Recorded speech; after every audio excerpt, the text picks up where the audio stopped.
You start to achieve goals without even realizing it.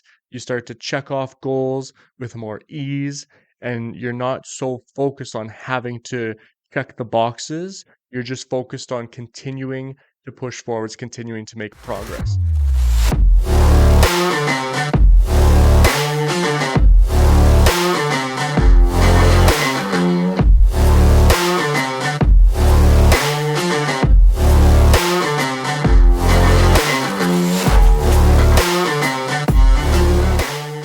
All right, welcome back to the Wellness Dojo Podcast. I'm your host, Kyle Craig. I'm excited to be here as always, but coming off of a high right now.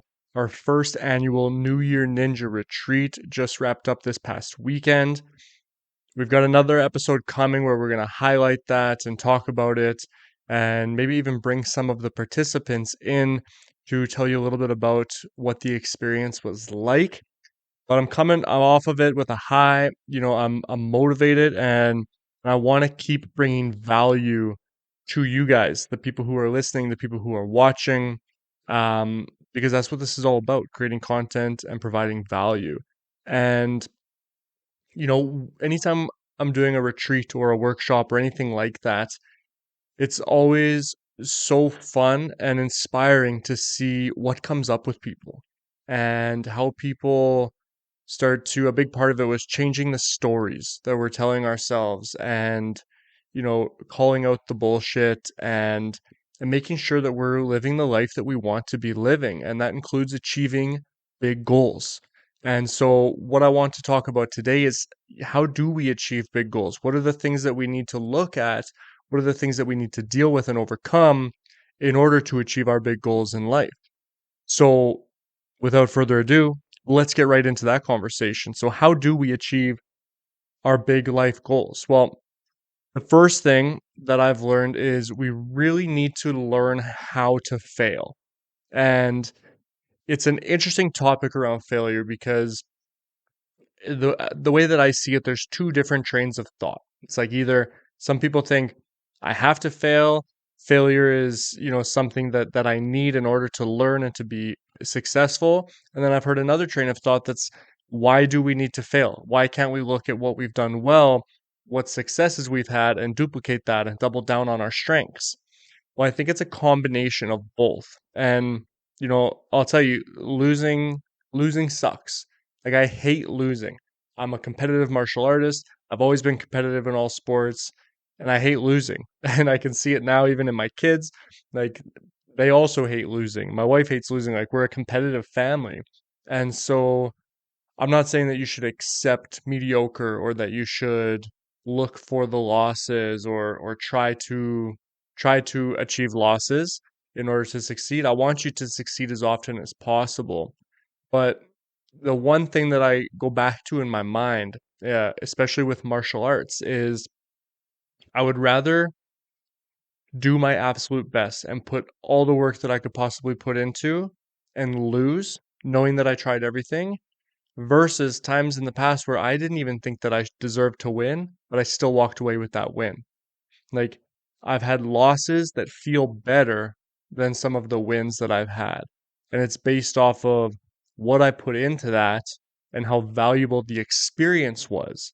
And so that's something that, when we're looking at learning how to fail, we got to look at the value of the failure and how valuable that experience was for us. The one thing that I can say is, you got to fail with curiosity. Get curious about why you failed, right? In the times where I've lost and I've worked super hard and that loss felt really good, I look at that and I'm like, okay, why did I fail? What happened there? Where can I go back to the drawing board? When you approach failures with that mindset, with that curiosity of like, where's the learning experience here? Where's the opportunity here to get better? When you can approach failing like that, it doesn't feel like a bad thing anymore. It actually feels like a pretty good thing. It's an opportunity. Another big thing is, we have to expect failure as well. If we're going into a new goal or a new year, and we've got our mind set on success, if we don't expect that there's going to be some failures along the way, if we don't anticipate that there's going to be times when we plateau, that there's going to be times when we do get stuck or we feel like a complete failure at times. We have to expect that that's going to be a part of the process. And if we can expect that as a part of the process, then I think you set yourself up for approaching that failure just a little bit better, right? Um, I think, I mean, you have to you have to just expect that there's going to be struggles along the way. And if you're going into it, then you need to read. If you're going into it not expecting that there's going to be struggles, expecting that's going to be a perfect process, you're setting yourself up for disappointment from the get-go. So we've got to make sure that we're expecting failure and that we're taking that failure when it comes with curiosity, with an opportunity to learn. And a really good example of this is when I was growing up, I was not good at math, right? I struggled with math. I didn't like it, especially into high school. It was a real struggle for me in high school with math. But what would happen is I would I would get the math test, right? So I would write the test. I'm waiting to get the test back. And when I got the test back, I would see a bad mark, right? And that bad mark really hurt. Like I would look at that bad mark and it really, really hurt. And it felt really heavy, like a really bad failure. And so then the next time when because I wanted to get good grades. So then the next time that I wrote a test, I'm already anticipating failure in a way that wasn't healthy. I'm starting to feel anxious. I'm worried about how badly I'm going to do with this test. And then I take the test and then again that mark comes back and maybe it wasn't good. Well, what I had to start to do in life was I had to start to change my approach. I had to, expect that I wasn't going to get 100% in everything. I had to expect that I was going to get questions wrong and that that was okay. And I had to approach those questions, those wrong answers, those bad scores with curiosity instead of just feeling like I'm so horrible at this. I had to go into it with curiosity. I had to go in and say, okay, these questions that I got wrong are now an opportunity. Like, I'm glad that I got these questions wrong because it shows me now where I need to put more of my focus on. Whereas when I'm just looking at the overall mark as I failed, I'm not really looking for opportunities in that. So that's an example of how you can look for opportunities, right? Don't look at the whole thing as a failure, but rather look at it and say, okay, where do I need to improve here? Where are the gaps in my game? That will help you push past that failure. Another thing is just dealing with setbacks, right? Expect that things are going to come up. You're going to deal with some injuries if you're working out harder. Your body's going to feel like it needs more rest, right? You're going to slip up on your diet. You're going to have things that pop up that interfere with making that diet easy to follow. There's going to be parties, there's going to be family gatherings, there's going to be barbecues coming up in the summertime, Christmas holiday dinners, those types of things. We have to, again, expect that those setbacks are going to come up, right? We want to try our best to plan for setbacks also, plan for plateaus. Dr. Riley, who you've seen on this podcast before, if you've watched previous episodes, Dr. Riley presented an amazing presentation all about plateaus and how we need to expect plateaus. We need to approach plateaus in a different way. And many people look at a plateau as a setback. But if you can reframe what a setback is in your mind, you can reframe the way your process and the way your progress actually looks, right? When you stand on a plateau, it's very easy to say like, oh, where do I go from here? I'm stuck. There's nowhere left to go up. But how often are we looking back at the climb? How often are we looking back and saying like, wow, this plateau that I've just reached is actually an achievement, not a failure, right? And so if we can learn to expect that we're going to have setbacks, then they don't feel as daunting. They don't feel as overtaking on us if we're not expecting them, right? We need to make sure that when those setbacks come as well, we need to have a level of acceptance, right? When you get injured, it's frustrating because you can't do the same things that you were doing. Maybe it stalls your progress. For me, like my shoulder injury that I've been dealing with for over a year, or what feels like a year now, and then previous shoulder injuries from years past, it's really been a setback for my strength goals. It's really been a setback for building muscle in my upper body. But we have to accept it first. We have to be willing to accept the fact that we are going to get pushed back. We are going to have plateaus. And when we can accept it and just say, okay, it is what it is right now, then we remove the frustration for the most part. It's still frustrating. Of course it is. It's still frustrating. We always want to move forwards. But if we can accept it, we remove some of that frustration and we give ourselves the opportunity to look for what else is here, right? What else can I work on? What's the opportunity from this setback? Again, we're looking for opportunities in everything when we're looking for big goals. It's a process. We got to look for opportunities along the way, and dealing with a setback like an injury gives you an opportunity to stop, assess, take a look around, and ask yourself, what's the opportunity here for me? Is there an opportunity for me to focus on a different area? Is there an opportunity for me to focus on my mind? Or is there an opportunity to focus on my body now? Where are the opportunities here? A really big thing with setbacks, and this is something that goes back to martial arts and the community aspect of it, is when you're experiencing setbacks, right? You have to find some support. You can't do it alone. So if it's a mental setback and you need somebody to talk to, like find that support.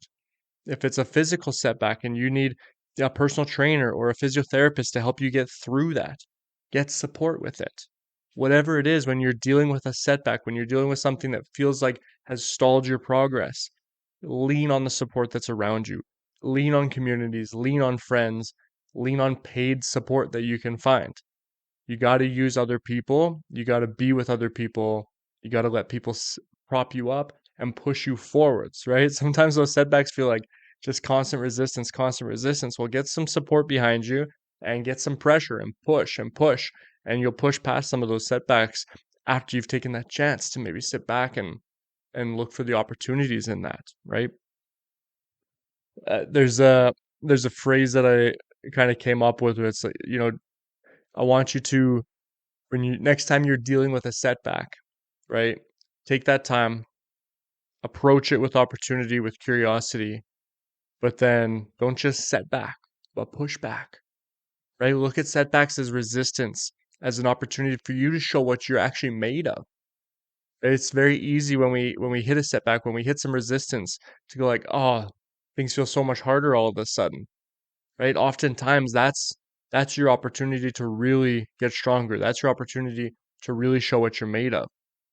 You get injured and it's much easier to just not work out that day. Now you get to show what you're made of. You get in the gym. You get to adjust your workout. You get to show that you can push past these things. And that is really what defines the people who are setting and achieving those big goals versus the people who are setting and not achieving those big goals, is that pushback, that ability to push through some of those setbacks to really show what you're made of. That's huge, right? And it's really easy to be, because I talk about something called consistency over perfection, which is another big piece of achieving big goals, is like this mindset that it's not going to be perfect along the way. The same way that we expect failure, the same way that we need to approach setbacks, we need to have this mindset that it's not going to be a perfect ride. It's not going to look exactly the same every single day. You have to really try to allow yourself to embrace that as long as you're being more consistent than not, you're going to get there eventually. And that, like I said, the process is not going to look perfect. You're going to have days that aren't as good. You're going to have workout sessions that aren't your best, but it's about getting in. It's about staying consistent with your habits, staying consistent with your actions and your mindsets, and trying to continue to push through with that consistency over perfection mindset. That's going to be so huge for you. Okay. Another big lesson here, and we're going through rapid fire here today. Okay, we're going rapid fire, but another really big lesson for you is set goals with intention and set goals that are purpose-driven goals. Another big thing that we just talked about at the New Year Ninja Retreat was, what is the purpose? What's your why behind your goals? And you've heard me talk about this over and over and over again on this podcast, but I can't harp on it enough. You have to set goals with purpose. You have to understand why you're doing what you're doing. Because when you get to the purpose underneath the simple goals that you're setting, and I know your goals are not simple, right? But when you really do the work, when you really dig deep, when you really get below the surface, you start to realize that the goal is insignificant to the purpose. And you start to realize that when you have a goal of, let's say, losing 20 pounds, that goal, when you look at the why underneath it, when you really understand the purpose behind why losing 20 pounds is important to you, it's so much easier to have that consistency over perfection mindset. Because if you say, I want to lose 20 pounds, the way that I'm going to do that is by going to the gym 3 days a week. When you miss that one workout, or when you feel like you couldn't get that one full hour of a workout, it's going to feel like a failure. But when you have a purpose behind that goal, when you understand why you're doing what you're doing, you start to realize that every little bit counts towards that purpose. Every little bit counts towards the goals. And when you're looking to achieve a purpose, when you're constantly pushing forwards for a purpose, all the goals start to go along the way. You start to achieve goals without even realizing it. You start to check off goals with more ease, and you're not so focused on having to check the boxes. You're just focused on continuing to push forwards, continuing to make progress. So you got to set goals with purpose, set intentional, purpose-driven goals. So important. The last thing that I'm going to talk about in this episode today, and we already touched on it a little bit, but it's community, okay? When you're achieving big things, you have to set yourself up with the right community. Set yourself up around people that you want to be like, right? Never be the smartest person in the room. Never be the hardest working person in the room. Surround yourself with driven people, people who want similar things that you do, people who have already achieved things that you want to achieve. When you surround yourself with those types of people, you're surrounding yourself with the people that are going to push you forwards, that are going to hold you up, that are going to propel you, that are going to continue to motivate you. But if you got yourself surrounded with yes people, with people who are just going to tell you what you want to hear all the time, with people who are being lazy, with people who are not working towards achieving big life goals, then you're going to become mediocre like they are. You got to surround yourself with people who are pushing themselves the way that you need to push yourself. And if you can do that, then you're going to find yourself finding better circles. You're going to find yourself feeling more motivated, and you're going to find yourself more driven on a daily, weekly, and monthly basis so that you can achieve your big life goals. Look, I have experience with achieving big goals. I started martial arts when I was 5 years old. I didn't achieve my black belt until I was 18 years old. It took me a long time to achieve those goals. But I really believe that if you can approach your big goals with the right mindset, then you can achieve anything. If this episode was helpful for you, I'm so glad. Please let me know if you can. I would love it if you can go on Spotify, iTunes, wherever you're listening, and give us a rating. Give us a 5-star rating or a 1-star rating, whatever you thought of the episode. But please help us out with that. And I would also love it if you're watching on YouTube. Leave a comment, like, share. If you can, subscribe. That would be amazing in helping support this channel so that I can continue to spread my knowledge, that I can continue to provide valuable content to more people like you who appreciate it, who value what I have to say, and who want to achieve big life goals also. I thank you for joining me today on this episode, and I'll see you in the next one. For additional support or to work with one of us one-on-one, go to our website, www.wellnessdojo.ca. You can also find us on Instagram at Wellness Dojo YYC or on all other social media platforms searching The Wellness Dojo.